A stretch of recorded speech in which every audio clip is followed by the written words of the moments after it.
Assalamualaikum warahmatullahi wabarakatuh. Perkenalkan, nama saya Nisrina Ananita Mutahanin, NIM 85759936, akan mensimulasikan video pembelajaran terpadu di SD kelas 4. Assalamualaikum warahmatullahi wabarakatuh. Selamat pagi anak-anak. Bagaimana kabarnya? Baik semua ya. Semoga semua dalam keadaan sehat walafiat ya. Amin ya rabbal alamin. Hari ini siapa yang tidak berangkat? Alhamdulillah berangkat semua ya. Semoga kita semua dapat mengikuti pelajaran dengan maksimal. Sebelum memulai kegiatan pembelajaran, seperti biasa, kita berdoa terlebih dahulu ya.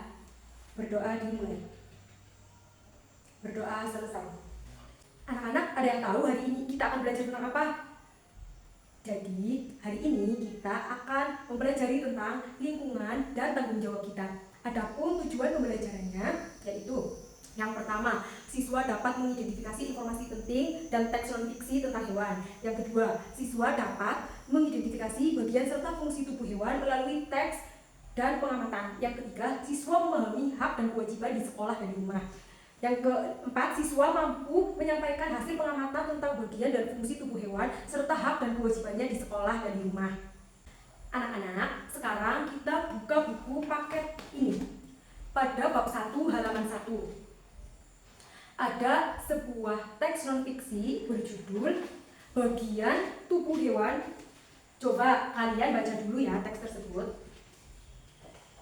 Sudah selesai? Sekarang Ibu Guru akan menjelaskan tentang apa sih yang dinamakan teks non-fiksi. Yang pertama, pengertian teks non-fiksi.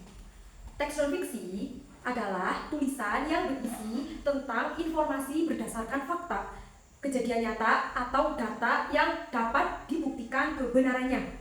Teks non-fiksi bertujuan untuk memberikan pengetahuan, informasi, atau wawasan bagi pembaca. Ciri-ciri teks non-fiksi. Yang pertama, berdasarkan fakta. Isi teks non-fiksi bersumber dari data atau informasi nyata.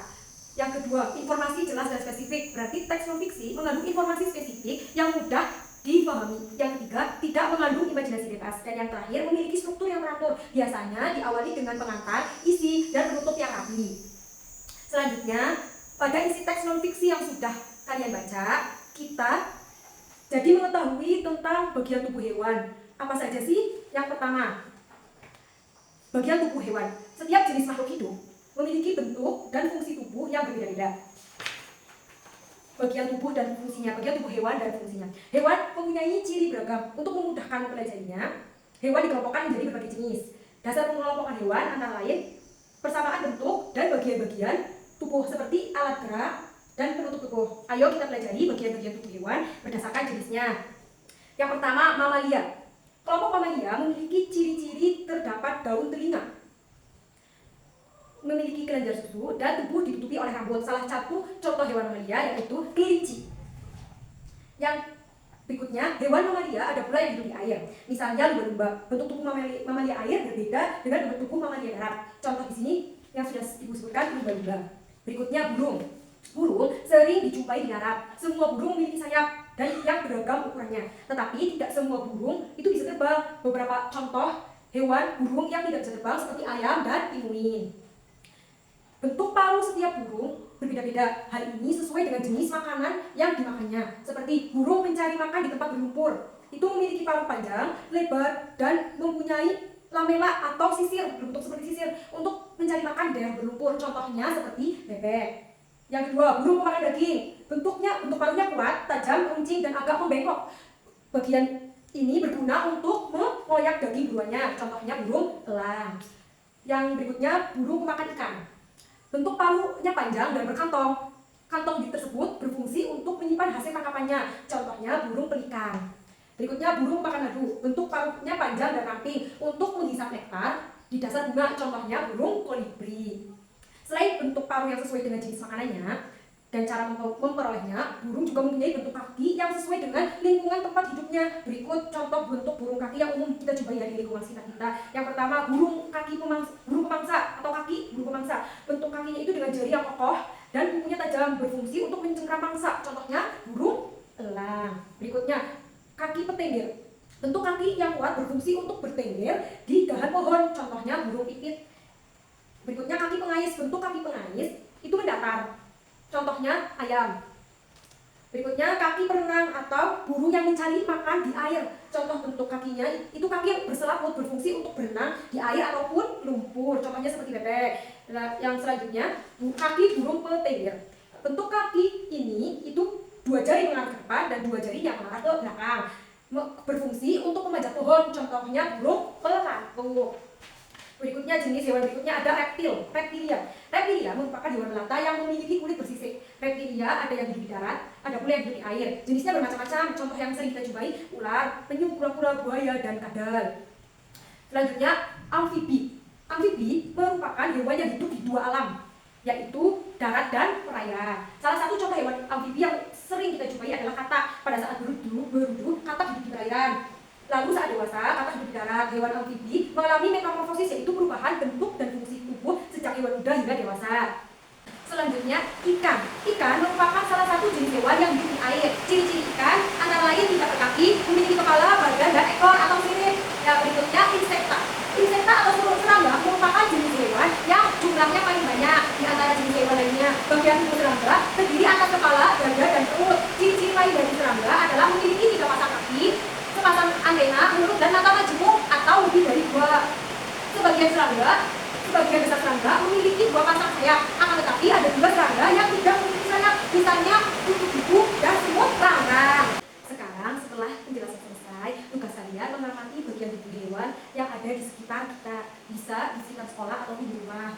Kalian bisa membuka pada buku paket halaman 11 pada bagian kegiatan 1-1. Nanti kita.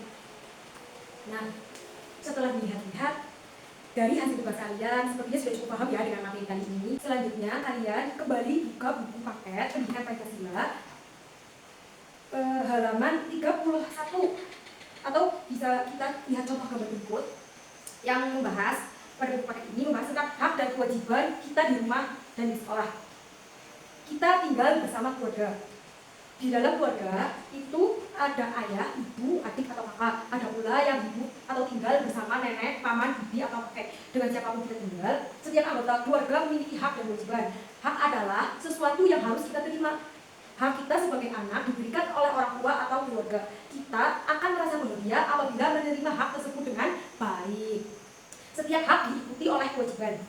Selain memiliki hak sebagai anggota keluarga, kita juga memiliki kewajiban. Kewajiban adalah sesuatu yang harus kita lakukan untuk memperoleh hak. Di dalam kewajiban kita ada hak orang lain.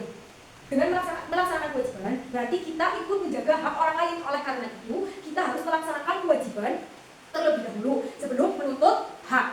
Kita memiliki hak dan kewajiban di rumah. Di sekolah pun kita memiliki hak dan kewajiban yang sama dengan teman-teman yang lainnya. Ayo kita ingat kembali hak dan kewajiban kita di rumah dan di sekolah. Yang pertama, hak kewajiban di rumah. Di rumah kita memiliki hak sebagai anak, kita juga memiliki hak sebagai kakak atau adik. Adapun contoh-contoh hak kita di rumah, yang pertama, hak memiliki atau mendapat kasih sayang dari anggota keluarga. Yang pertama, hak kasih sayang dari anggota keluarga. Kedua, hak memperoleh rasa aman. Ketiga, hak memperoleh pendidikan. Keempat, hak untuk bermain dengan adik dan kakak. Dan selanjutnya, hak menikmati lingkungan yang bersih. Ada kalanya kita tidak mendapat semua hak sebagai anak, misalnya karena penghasilan orang tua yang kurang mencukupi. Tetapi kita harus tetap bersyukur walaupun belum mendapat semua hak kita. Kita harus tetap berterima kasih kepada orang tua dan selalu menyayanginya. Selain hak, kita juga memiliki kewajiban yang harus dilaksanakan sebagai anak. Berikut contoh kewajiban kita sebagai anak di rumah. Perhatikan gambar di sini. Gambar apa sih? Gambar kita sedang melakukan atau menjaga kebersihan di rumah, karena itu merupakan suatu kewajiban kita sebagai keluarga. Nah, berikut contoh kewajiban kita sebagai anak di rumah. Yang pertama, memiliki kewajiban menjaga kebersihan rumah bersama. Yang kedua, kewajiban mematuhi nasihat orang tua. Ketiga, kewajiban meminta izin sebelum keluar rumah. Selanjutnya, kewajiban menyayangi adik dan kakak. Dan yang terakhir, kewajiban membantu adik belajar. Kita sebaiknya melaksanakan kewajiban atas kemauan kita sendiri. Apabila kita melaksanakan kewajiban dengan baik, orang tua akan semakin menyayangi kita. Nah, yang kedua, hak dan kewajiban kita di sekolah. Guru adalah orang tua kita ketika di sekolah. Kita harus menghormati guru seperti kita menghormati orang tua di rumah. Menghormati guru termasuk kewajiban kita di sekolah. Sebagai siswa, kita memiliki kewajiban-kewajiban di sekolah. Adapun kewajiban-kewajiban di sini contohnya seperti gambar berikut. Gambar di sini itu gambar seorang murid yang sedang mengumpulkan tugas tepat waktu kepada guru. Nah, di sini termasuk dari kewajiban kewajiban kita di kelas, kewajiban lainnya itu seperti kewajiban mengumpulkan tugas sekolah, kewajiban menghargai semua teman, kewajiban mengerjakan piket kelas, kewajiban mengikuti upacara dan tertib tidak mengganggu teman yang lain, kewajiban mendengarkan penjelasan guru. Nah, setelah melaksanakan kewajiban di sekolah, kita akan mendapat hak sebagai siswa. Coba ingat-ingat kembali hak-hak yang kita miliki sebagai siswa di sekolah. Yang pertama, hak meminjam buku di perpustakaan sekolah, mendapat nilai ulangan, hak bermain saat jam istirahat sekolah, dan hak bertanya kepada guru. Contoh gambar di sini, setiap siswa berhak bertanya pada guru, itu termasuk hak kita untuk bertanya pada guru. Kita tentu merasa senang jika mendapat semua hak di sekolah. Meskipun demikian, kita harus menggunakan hak kita dengan benar. Misalnya, jangan jajan di kantin pada jam selain jam istirahat. Berarti ketika ke kantin kita harus menunggu jam istirahat terlebih dahulu. Anak-anak, hari ini kita sudah belajar banyak hal ya. Sekarang mari kita coba ingat kembali apa saja sih yang baru saja kita pelajari. Yang pertama, siapa yang mau mulai? Nah, bagus sekali. Kalau kita akan membaca teks non-fiksi, apa saja sih yang harus kita cari? Betul sekali. Masya Allah, pintar sekali ya anak-anak kelas 4. Sekarang, apa yang kita pelajari tentang bagian tubuh hewan? Betul. Jadi, kita bisa menyimpulkan bahwa semua punya hak yang harus kita jaga, tetapi kita juga punya kewajiban yang harus kita penuhi. Hak baik di sekeliling kita, di rumah maupun di sekolah. Semua ini penting agar kehidupan kita menjadi lebih baik. Setelah belajar tentang hak dan kewajiban serta bagian tubuh hewan, sekarang perhatikan guru. Ingat ya, selalu lakukan kewajiban dan hargai hak orang lain, baik ketika di sekolah maupun di rumah. Untuk sekarang, mari kita tutup pembelajaran hari ini ya. Kita tutup dengan berdoa. Namun sebelumnya, Ibu Guru berterima kasih karena kalian sudah mengikuti pembelajaran ini sampai selesai. Semoga bermanfaat ya. Ayo kita berdoa dulu. Berdoa dimulai. Selesai. Wassalamualaikum warahmatullahi wabarakatuh.